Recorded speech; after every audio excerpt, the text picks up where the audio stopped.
हजारों करोड़ रुपए खर्च हुए, लेकिन कैसे देखिए इलाहाबाद का एक नाला है, आप देख सकते हैं, ये नाला सीधे जाते हुए संगम में मिलता है और प्रदूषण का स्तर आप देख लीजिए कि कैसे प्रशासन ने बहुत चालाकी से बगल बगल देखिए आप 2 कपड़े लगा दिए हैं जिससे लोगों का ध्यान न जाए, लेकिन ये सीधे सीधे सामने देखिए गंगा है और ये इलाका फाफामऊ और तेलियरगंज के बीच में स्थित है। वर्षों पहले प्रसिद्ध गायक भूपेन हजारिका ने गीत गाया था, वो गंगा बहती हो क्यों, विस्तार है अपार करे हाहाकार, वो गंगा बहती है क्यों। इसमें गंगा का विस्तीर्ण चरित्र, उनका उद्गम और उनके विस्तार और ममता को दिखाया गया था। फिर 2014 में गंगा का एक बेटा आता है, वो कहता है कि माँ गंगा ने बुलाया है। गंगा ने मुझे बुलाया है। आज मुझे लगता है कि माँ गंगा ने मुझे गोद लिया है। फिर वही गंगा का बेटा 2024 में बन जाता है नॉन बायोलॉजिकल, लेकिन गंगा साफ नहीं होती। इतनी ताकत कहाँ से आती है? एक वक्त पे मैं देखती हूँ सुबह सुबह आपका कार्यक्रम शुरू हो जाता है, अलग अलग जगहों पर जाकर आप रैली को संबोधित करते हैं, फिर शाम को रोड शो करते हैं, फिर रात में मीटिंग करते हैं। इतनी जो इसके सैकड़ों कारण हो सकते हैं, लेकिन मैं जो कन्विंस हो चुका हूँ, मैं खुद कन्विंस हो चुका हूँ, मुझे दुनिया को कन्विंस करने की जरूरत नहीं है, परमात्मा ने मुझे भेजा है। आज के वीडियो में हम गंगा की केस स्टडी करेंगे, इलाहाबाद के कई स्थानों को आपको दिखाएंगे और ये दिखाने की कोशिश करेंगे कि गंगा के बेटे ने कैसे अपनी माँ के साथ धोखा किया है। गंगा के बेटे ने कैसे ये दिखाया कि वो बहुत नालायक बेटा है। आज आइए देखते हैं, क्रमवार देखते हैं, सिलसिलेवार देखते हैं कि गंगा को कैसे नष्ट किया गया है। आइए, गंगा जिसको जीवनदायिनी कहा जाता है, भाजपा सरकार ने बहुत वादे किए, गंगा को साफ करने के लिए गंगा एक्शन प्लान लेके आई, हजारों करोड़ रुपए खर्च हुए, लेकिन कैसे देखिए इलाहाबाद का एक नाला है, आप देख सकते हैं, ये नाला सीधे जाते हुए संगम में मिलता है।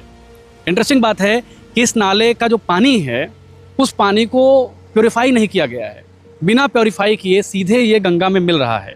आज हम आपको गंगा की हकीकत दिखाएंगे और ये दिखाएंगे कि इलाहाबाद जैसे न जाने कितने शहर जो गंगा की वजह से अस्तित्व में है, गंगा की वजह से उनका विकास हो रहा है, वो आगे बढ़ रहे हैं, जीवनदायिनी गंगा को किस तरह से शोषित किया जा रहा है यहाँ के प्रशासन द्वारा, यहाँ की सरकार द्वारा। ये पहला एग्जाम्पल मैं आपको दिखा रहा हूँ। संगम की यात्रा पर हम चलेंगे तो बहुत सारी चीज़ें हम देखेंगे। ये नाला सीधे जाकर गंगा नदी में मिल रहा है, जिसको आप देख सकते हैं बिना प्योरीफाई किए। ये पहला एग्जाम्पल है और पहला ग्लिम्प्स है जिसको हम आपको दिखा रहे हैं। ये इलाहाबाद का बक्सी बांध है, जहाँ से देखिए आप देख सकते हैं, यहाँ से जो पानी निकल रहा है ये पूरे शहर का गंदा पानी है और आप देख सकते हैं कि बिना प्योरीफाई किए ये सीधे जाकर गंगा में मिलेगा। इसके पहले मैंने आपको जो कुछ दृश्य दिखाए थे उसमें आप साफ तौर पर देख सकते हैं बिना प्योरीफाई किए सीधे गंगा में ये पानी जा रहा है, जो गंगा की सेहत के लिए कितना खतरनाक है। सरकारें कहती हैं कि गंगा की सेहत के लिए वो तरह तरह के काम कर रही हैं, इकोलॉजी और इन्वायरमेंट को बैलेंस करने के लिए तरह तरह की योजनाएं लेके आ रही हैं, लेकिन इन योजनाओं की हकीकत जब आप ज़मीन पर आते हैं, वो गंगा जिसके नाम से ये जाना जाता है कि संगम एक ऐसा स्थल है जहाँ पर मुक्ति मिलती है पापों से, लेकिन वाकई में गंगा को पापों से भरा जा रहा है। वो पाप जो इंसान करता है और भुगतती हैं गंगा, आप सीधे सीधे यहाँ देख सकते हैं। और ये तेलियरगंज का रसूलाबाद घाट है, जिस पर न जाने कितने उपन्यास लिखे गए। गंगा की कंडीशन ऐसी है, यहाँ देख लीजिए, ये नाला दिख रहा होगा आपको, ये नाला सीधे गंगा में जाके मिल रहा है विदाउट प्योरीफिकेशन, विदाउट प्योरीफाई।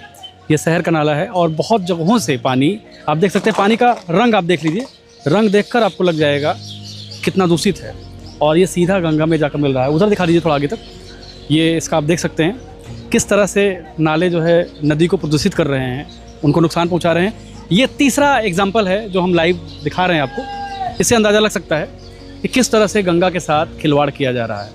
न केवल खिलवाड़ किया जा रहा है, हज़ारों करोड़ रुपए खर्च किए जा रहे हैं, जनता के टैक्स का पैसा खर्च किया जा रहा है, और उसकी हकीकत देख लीजिए आप, उसकी हकीकत ये है। और हम जो है चौथी पाँचवीं लोकेशन पर आ गए हैं।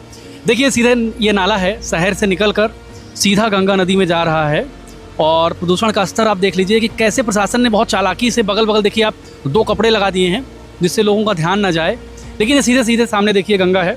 और ये इलाका फाफामऊ और तेलियरगंज के बीच में स्थित है, रसूलाबाद घाट के पास स्थित है। मतलब आप देख सकते हैं किस तरह से गंगा के साथ खिलवाड़ किया जा रहा है।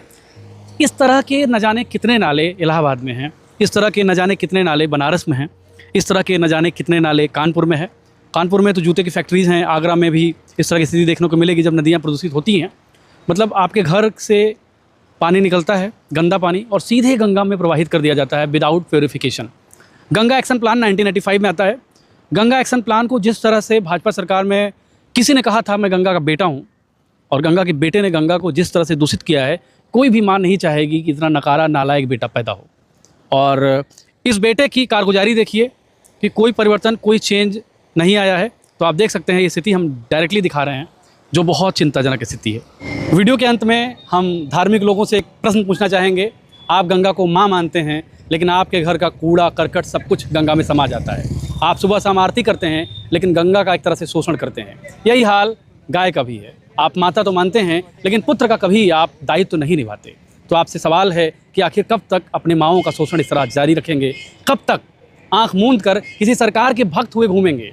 क्वेश्चन करिए। सरकारें जो बड़े बड़े दावे के साथ आती हैं, गंगा को स्वच्छ बनाने की बात करती हैं, और वही सरकारें केवल और केवल वोट बैंक के लिए आपका इस्तेमाल करती हैं। आपने देखा कि गंगा की सच्चाई कैसे झकझोर देने वाली है। अगर गंगा वाकई में माँ है और आप मानते हैं कि गंगा पुत्र हैं आप, तो अपने पुत्र के दायित्व को निभाइए, गंगा को स्वच्छ बनाइए। नमस्कार।